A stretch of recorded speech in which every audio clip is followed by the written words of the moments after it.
Hello everyone, I'm Paul McGuire Grimes. This is Paul's Trip to the Movies, and like so many of you out there, I've been fascinated in all of the true crime stories that are hitting the pop culture zeitgeist right now. There's a new film on Netflix called Extremely Wicked, Shockingly Evil and Vile, and it stars Zac Efron as notorious serial killer Ted Bundy. So the title of the film, yes, it's long, but it's taken from a line that the judge tells Ted at the end of his trial. However, I don't think that the film paints him in this light to then justify it using it as the film's title.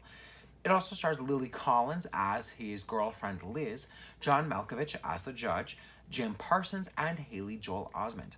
So like I said, this is a Netflix original movie. It is now streaming and is directed by Joe Berlinger, who's best known for the Paradise Lost documentaries.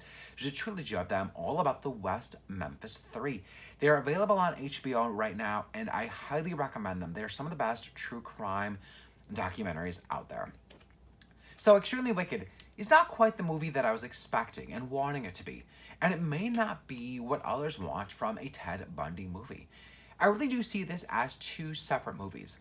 The first half is all about the relationship between Ted and Liz as a way to humanize him and really showcase him as the guy next door, the neighbor you would never suspect anything of.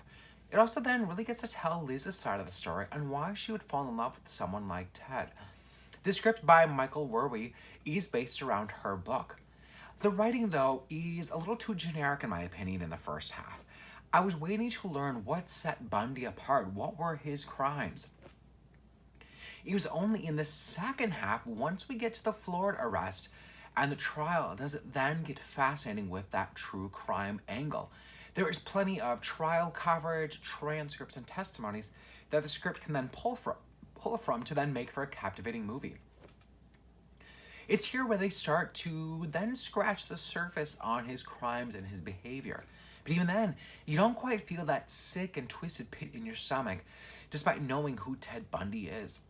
I personally don't think that Zac Efron looks like Bundy, but he definitely plays him with the charm and the charisma that he was known for. He shies away from the maniacal and the conniving side of him, which makes sense as that is how Liz saw him and fell in love with him. As Liz, Lily Collins really does admirable work at making her vulnerable and conflicted with the truth. I would say that this film is more like true crime light. It's worth a watch for anyone that may not know the Ted Bundy story and maybe those that can't handle the more gruesome and grisly podcasts and documentaries out there about true crime. I'm giving Extremely Wicked, Shockingly Evil, and Vile 3 out of 5 ticket stubs. I stayed invested and immediately wanted to learn more, which is why I then watched and recommend Conversations with the Killer, the Ted Bundy tapes. It's a 4-episode docuseries on Netflix, also directed by Joe Berlinger.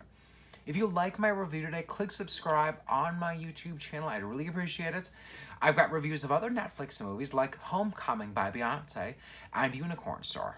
Don't forget to follow me on Instagram and Twitter at Paul's Movie Trip, and then go to my website, paulstriptothemovies.com, for even more reviews, some movie trailers, and then different film series that are happening here in Minnesota.